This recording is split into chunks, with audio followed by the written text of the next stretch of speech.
Okay, kasama pa rin natin si Sir Rico Batong Bakal at andito pa rin tayo sa Batong Bakal Farms. At this time, pag-uusapan natin naman ay ang papaya. Specifically, Red Lady papaya. Red Lady, yes sir. Okay. So same with the papaya, pwedeng Same with the papaya, pwede mong ano. Yan. Ito example ng stem rot.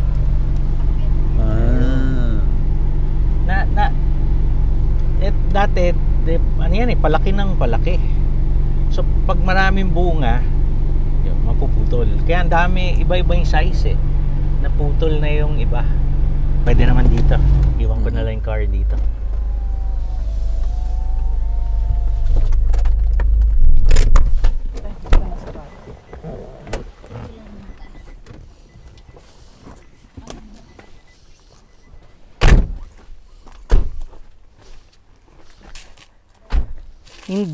Hindi ganito sir yung papaya ko, talagang puno. Oo. Kaya lang ito nga, 'di ba? Marami siyang ito yun. Ito example nung stem rot. Ito nag-heal na ng konti. Pero pag puno na to ng bunga, normally nagbe-break siya rito sa point na to.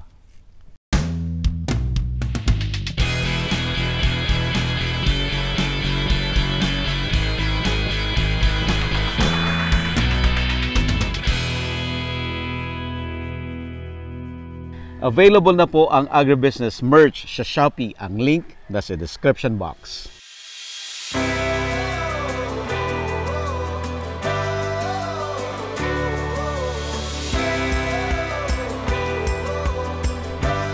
At least hindi na siya nag-manifest sa bunga. Kundi wala na naman ako harvest. So, sir, ano yung ginawa mo to pang-mitigate dito para na-stop mo yung damage doon sa fruit? Okay. One, yung pathogen na sa soil Walang sakit, walang ano yan walang anong tawag dito. Ang stem rot walang gamot. Okay.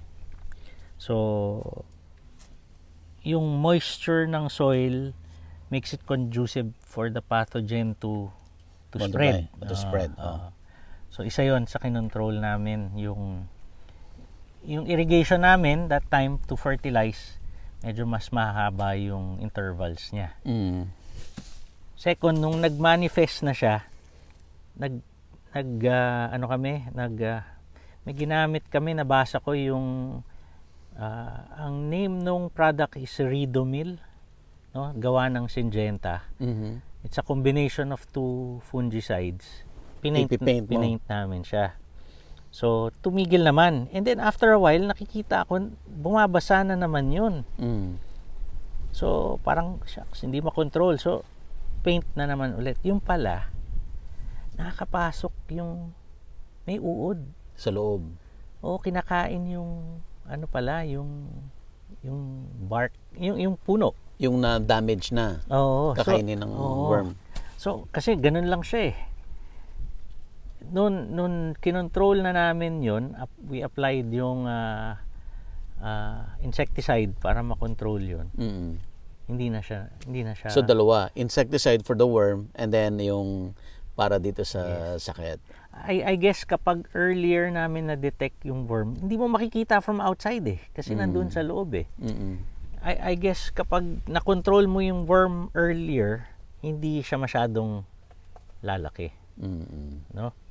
Ngayon, pag medyo malala na, no, pangit na yung growth, kahit may bunga, hindi naman siya tatamis, we ratun. So, ito kung saan yung node niya, doon kami nagkakat. Yan, siguro mga... Gaano kababa, sir, yung iraratun mo? Kung ito yung damage? 6 inches. Hindi. Minsan nandito yung damage Basta below the damage. Pero ang ratoon height mo, mga nasa 6 inches. Dapat. Oo. Kasi pag mataas, may butas siya sa gitna eh. Yung pinaka stem. Pag dito, ano siya, wala siyang butas. Oh. So yung water hindi papasok. Mag-iipon. Sige sir. Aside from dito sa discussion natin dito sa what do you call yung sakit sir na Stem rot. Okay. And any other unahin na natin, tapusin natin lahat ng mga pests and diseases. Well, yung mga pests namin at this time, one is yung spider mites. No? So, kinakain nila yung leaf, no? Dito sa may nodes. So, kailangan yan. Very conducive siya kapag ganitong dry. Especially kung kulang ka ng Sir, dito irrigate. Kasi para hindi masyado mainit. Kapag kulang ka ng irrigation. Okay. And then, of course, yung aphids. Yun yung nagdadala ng ring spot virus. So, mayroong product ngayon na medyo long-acting na nakokontrol niya. Is it all right if I mention Yes, yung, sir. Yes, sir. Yung product is produced by FMC. No, yung name ng product is Benevia. Multinational ba yan, sir, o local? American Okay. company siya. So, you apply it, ang husay niya eh. So, every 3 weeks, you need to apply that para hindi mag-spread yung para makontrol yung aphids. Ano kasi yun eh, pag nag-feed sila doon sa plant, ayun, namamatay sila, so hindi na nakaka-spread. Okay. Sir, yung bawat pest or diseases, may kanya-kanyang season yan? May pests and diseases for summer, may pests and diseases for the rainy season? That's correct. Honestly, nag-start ako sa papaya, wala masyado eh. Okay. That was how many years now, sir? 2008 pa ako sa papaya. So more than 12 years. Yes. Red Lady na po yan since then? Yes. Okay. Kaya lang, kami unang nag-start ng papaya production dito sa area namin. Okay. Dito sa Zambales? Dito sa Palawig, Zambales. Okay. Marami dun sa mga neighbors nakita yung potential. Gumaya. Actually, iba, naging workers ko and then okay. on their own, nag-start na sila ng production. May nearby farm na recruit nila yung na-pirate mga tao ko. So they started production. Medyo dumami na yun, yung level of infestation sa area namin. So ngayon talagang every time we plant, talagang at a certain age, lalabas talaga yung yung ring spot virus. Actually ito meron to mga to. Ayan kikita. Pero ang ring spot pala halos magiging negligible yung effect. Basta very healthy yung plant. Magma-manifest siya. Liliit yung dahon or magano, pero nakaka-recover eh. Ayun. So basta healthy yung plant, you'd still have a profitable batch, no? Even if meron siyang ring spot virus, no? So unlike kasi the Red Lady by its design, siya supposedly resistant. So, well, yan din yung isang reason bakit mahusay yung yung Red Lady compared to Sinta. Yeah. But yung Sinta, nung early 90s, diba dinevelop yan ng Institute of Plant Breeding, ay primarily pang-kontra rin doon sa papaya ring spot virus. Hindi nag-work yan, sir? Hindi kasing yung resistance niya hindi kasing tibay ng Red Lady. Okay. Meron, pero sa nakita ko, mas resistant yung Red Lady variety. And then, another reason why I chose this variety, yung productivity niya. Ang 1 hectare, ako tinatarget ko half na lang nung sinabi sa akin target ng Taiwan eh. Ang 1 hectare, 100 tons. So kahit 50 tons, okay na. Hindi, ayun ang target ko, pero ang ano actual is 200. 200 tons per hectare. Wow. Yung 100 tons per hectare, sir, is it a profitable business? That's 9 million pesos. Revenue. Per hectare? Wow. Kasi of course. At our prices. Yeah, because you have your own market. Later, i-reserve po natin lahat yun. Bakit si sir kaya niyang mag-produce ng 9 million per hectare. So, later on, ibang episode po yan. But that's a period of 2 years. Kasi 2 years yung 18 months. Actually, 18. a year and a half. No, yung revenue na yung yan. plant mo. Okay. Sir, napanood mo rin yung episode namin doon sa Taiwan, no? At isa sa discussion doon ay na-discuss yung papaya ring spot virus as one of the problems. And the reason why nagne-net house sila is to prevent na makapasok yung virus na yon sa plantation. And dito sa atin, sir, walang gumagawa nun. So sabi nga ng kausap namin, problema nyo pala yung papaya ring spot virus. Pati hindi kayo nag-net house. Ano po ang sagot nyo doon? Because expert ka, diba? For more than 10 years, 15 years ka sa papaya and you're not doing net house. Ang hindi ko maalala magkano yung cost nung net house. Net house. Siguro per square meter siguro yun no? Dahil hindi naman sila computation nila, sir. Ewan ko kung may 1 hectare yung... No, sir.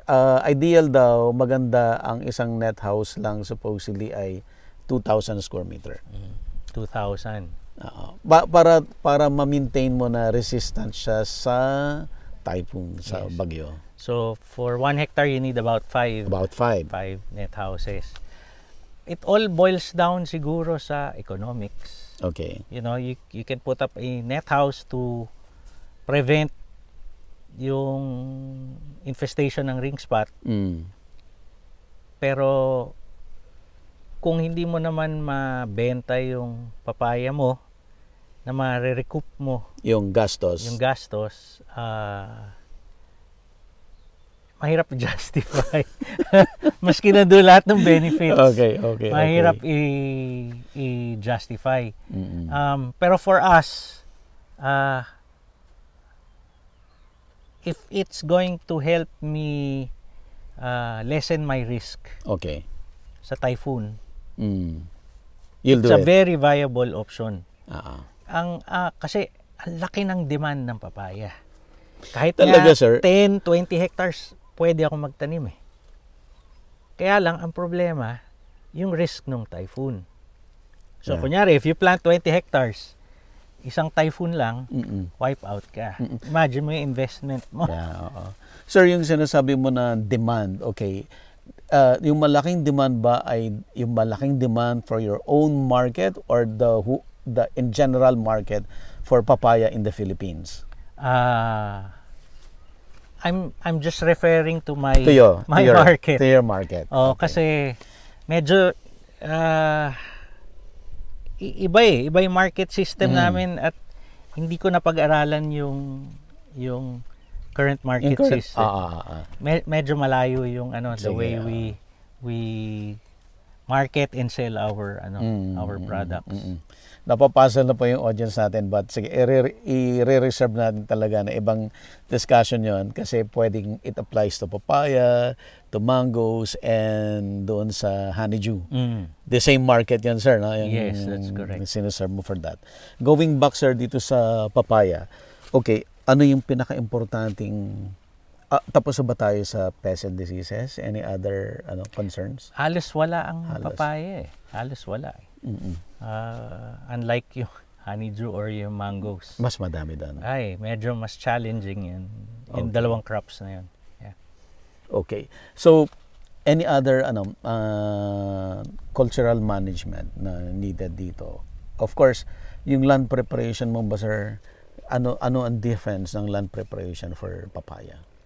Well, when we do our land prep, before we even start yung plowing or making yung beds, talagang we conduct a soil test. Soil test. Kahit isa lang yung farm ko, different areas, soil test pa rin. And then from the results, kung anong kulang, amend. I-integrate mo na sa soil. Well, kami hindi namin linalagay kaagad.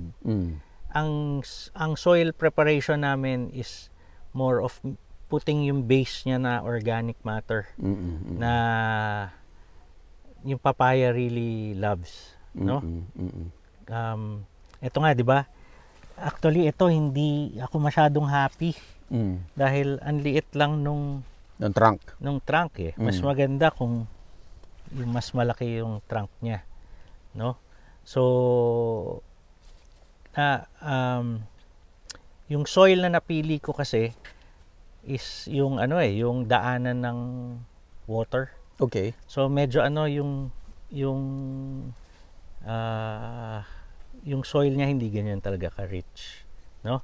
Yung linagay kong organic matter, ngayon ko nakikita kulang. Oo. So medyo kulang ako doon sa aspect na yun nung prepare ko tong batch na to. Paano yun, sir?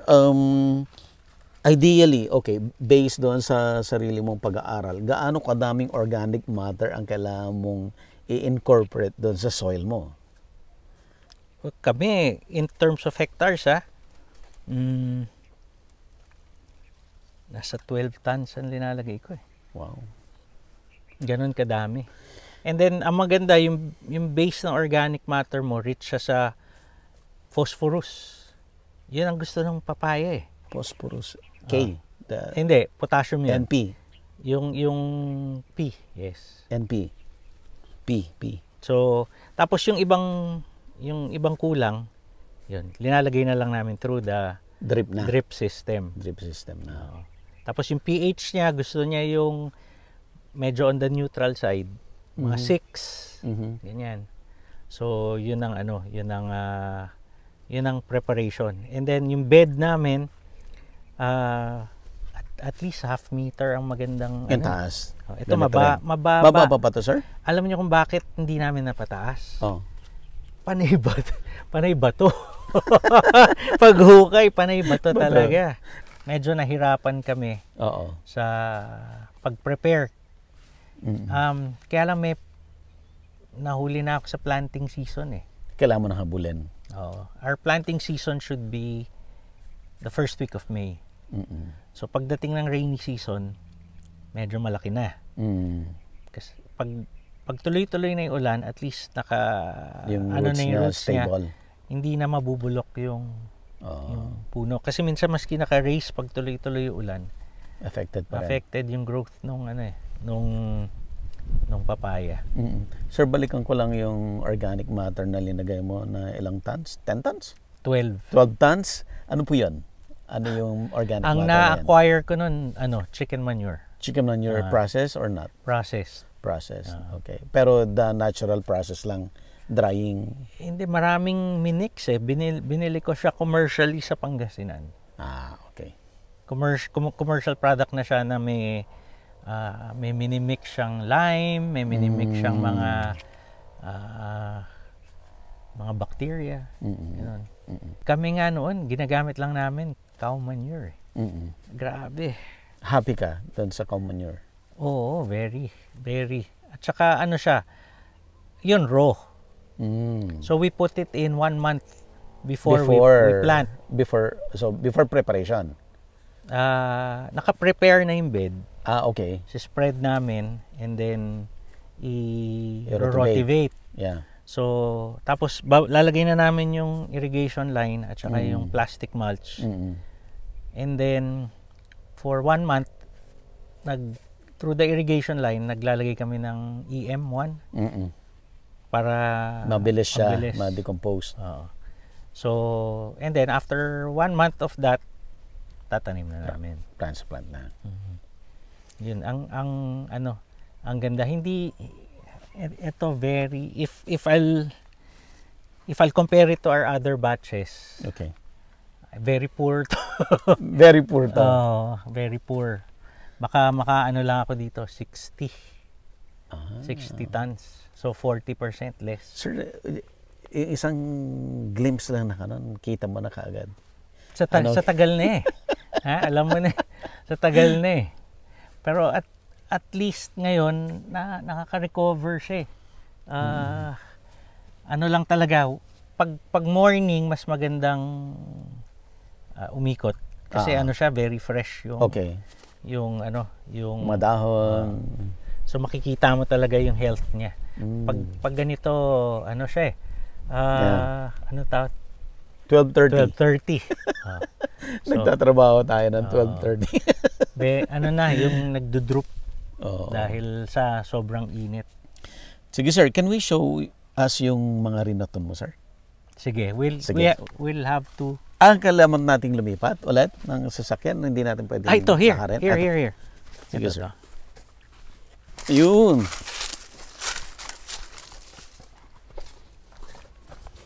Ito yung nakaratun. So, pinutol na yung original trunk because of the The infestation stem rot. ng Yeah. stem rot. So, tumubo yung mga shoots na bago at pumili si sir ng isa para yun yung pamumungahin. Sir, it took that how many months? 4? 4 months lang. From di ba 7 months from seedling eh. Okay. So ito konti na lang na yan. Ma-harvest na. Ayan. Tapos pag nag-harvest kami, we look at a certain The silay. size. Size of Hindi basta may Size. silay. size of the silay. Para masarap siya. Para masarap. Oo. Hindi yung basta may silay, harvest na. Ganun sa supermarket. Kaya hindi masarap. To be honest, kaya hindi masarap yan sa supermarket. Yung iba magkaroon lang ng konting color kina-harvest So ito na. sir, ito hindi pa pwede to. Pwede na. Pwede na So to. tomorrow, yung certain size at saka color. Na yellow talaga. Mga 2 inches, sir? Probably? Yes. 2 inches At na saka silay. all All sides, may sides. silay. Yung, di ba yung papaya, parang may pisngi-pisngi siya eh. Yes. May nakaumbok. So yung in between nun, parang may kanal. Tama. So doon mo makikita yung silay. All sides dapat may silay lahat. Yes. Na 2 inches. So And that's ready for harvest. We developed that system through experience. Nag-harvest kami ng hindi ganon. Tinikman namin. Tikman nyo. Hindi kasing sarap nung ganitong maturity. Oo. Ayun. Grabe ang yung market nyo. Spoiled. Oo. Swerte. And then, kami rin kasi hindi kami iniiwan eh. Hindi kayo loyal customers. So parang talagang we work together. Yeah. You know, they support the farm and then I continue to give them quality products. Kaya nga, as I said, hindi naman kami pag fresh, hindi mo naman ma-perfect all the time. So whatever feedback that they give, we don't brush it aside. Okay, you try to analyze kung We valid. meet, we talk about it, and then we develop systems para ma-avoid. Tsaka pag sumasagot yung mga tao ko, I always tell them, wag niyong sabihin bakit sila lang ang nagko-complain ng. Di ba, minsan gano'n eh. Ganun. Ba't ikaw lang But magsabi niya? yung iba, wala namang problema. We don't believe in that, kanya-kanya experience yan eh. Yes. So whatever yung experience ng aming customer, we take it we take the feedback constructively. Doon sa cultural management na discuss natin yung okay, the land prep is the same doon sa land prep kanina ng honeydew. Mataas, but this time mas maliliit yung Mas plat. narrow, yeah. Mas narrow. But again, yung space in between, kaya pa rin yung sasakyan ni sir, kaya pa rin Standard pumasok. siya na 3 meters. 3 meters standard. Parang kalsada talaga. Kalsada talaga. Kalsada. Okay. So, yan. The same principle para mabilis mag-harvest, hindi mahirapan yung tao, and of course, mas protected din yung crops. Yes, and Kasi then hindi bababa yung lagi. sprayer ko Sprayer. sa mangga, pwede rito. Pwede rin dito. Yes. Okay. So, yan. So, as far as layout is concerned, na-mention mo kanina, sir, sa farming, sobrang importante yung engineering aspect. Sir, Yes. can you discuss that? Maganda yan. Oo nga eh. When you design a farm, minsan nakakalimutan na yung other work involved to take care of the crops. Di ba? So kapag hindi na consider yun doon sa layout ng plots, yung pag harvest mo, doon mo makikita ay ang hirap. Ang hirap pala. Pag spray mo, ay ang hirap. Ganun. So very important na makonsider yon kapag nagle-layout ng farm. Hindi yung basta pupunuin mo, no? So yung functionality nung area, whether malaki or maliit, dapat maging part nung nung design Ng design. Okay. Paano nag-start, sir? Let's say for example, ito raw land. Paano kailan mag-start yung planning? Hindi, nag-start kami. Tanim, yung ganun nga. Ganun din. Ganun. Based on experience, then unti-unti ini-implement mo itong changes. Before yung turo sa amin. No? Yung turo sa amin na nagbenta ng buto. Yung pagitan ng plat, half meter lang ata. Okay. No?